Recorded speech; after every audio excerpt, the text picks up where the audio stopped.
Mindful Moments, the Basics of Mindfulness. The more we think and feel in certain ways, the more habitual those ways become. When thoughts and feelings become habitual, it's easier to think and feel in the same pattern the next time we find ourselves in a similar situation. This habitual process of thinking and feeling can be beneficial in certain situations. For example, if we habitually smile in the presence of our loved ones, it means that we don't have to learn to love them all over again every time we see them. We've become accustomed to our automatic loving feelings for them, and we react and act accordingly. There can also be a negative side to habitual automatic thinking and feeling processes. If we develop a tendency to mask certain emotions and instead express them as anger or other forms of emotional aggression, then we can lead ourselves into consequences that we don't want.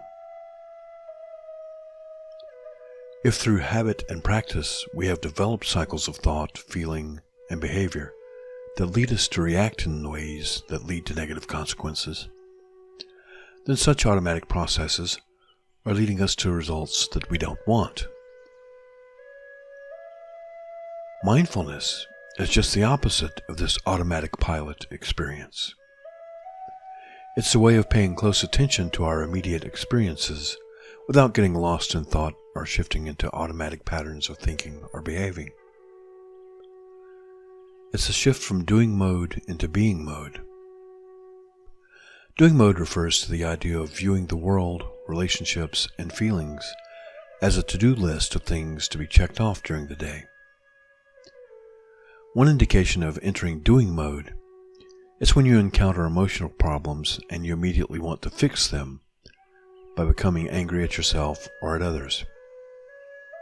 You may ask when you encounter such a problem, why doesn't somebody do something? In such a case, the way out of this mood is to shift to being mode. Being mode is just letting go of doing mode. It is the absence of doing. Being mode focuses on the immediate experiences of the moment by shifting from thinking mode into sensing mode. In sensing mode, we just focus on the information our senses are giving us. Think about the ways in which you slip into doing mode and then go on to automatic pilot throughout your day. Try listing a few of these things. In order to leave doing mode, you must first be aware that you're in it. Doing mode refers to the idea of viewing the world, relationships, and feelings as a list to check off during the day. Think in ways in which you slip into doing mode and go into automatic pilot during your day. Especially concentrate on how you go into doing mode by trying to fix relationships and interactions with others. One of the characteristics of a healthy family and healthy relationships is something called differentiation.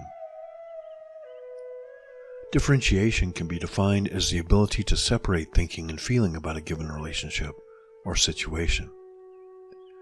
When a person lacks the ability to separate their emotions from their thoughts, that person is said to be undifferentiated.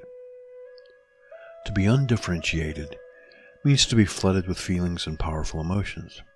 Such a person has difficulty thinking rationally because the emotions have overpowered the logical part of the brain. Additionally, such a person may feel responsible for other people's feelings, and they may also feel that other people should be responsible for their feelings. They lack the ability to tell where their feelings end and where other people's feelings begin. They may say things like, "It's your fault I'm angry," or "I'd be happy if you'd only do what I tell you to do." When an undifferentiated person fails in his attempt to control the behavior of others, the result is often anger. This anger is directed at others with the message, "You made me feel this way." The process of differentiation involves learning to be free from emotional dependence and codependence on our family members and our romantic partners.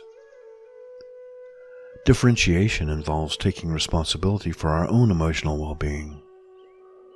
Differentiation also means allowing others to be responsible for their own emotional well-being.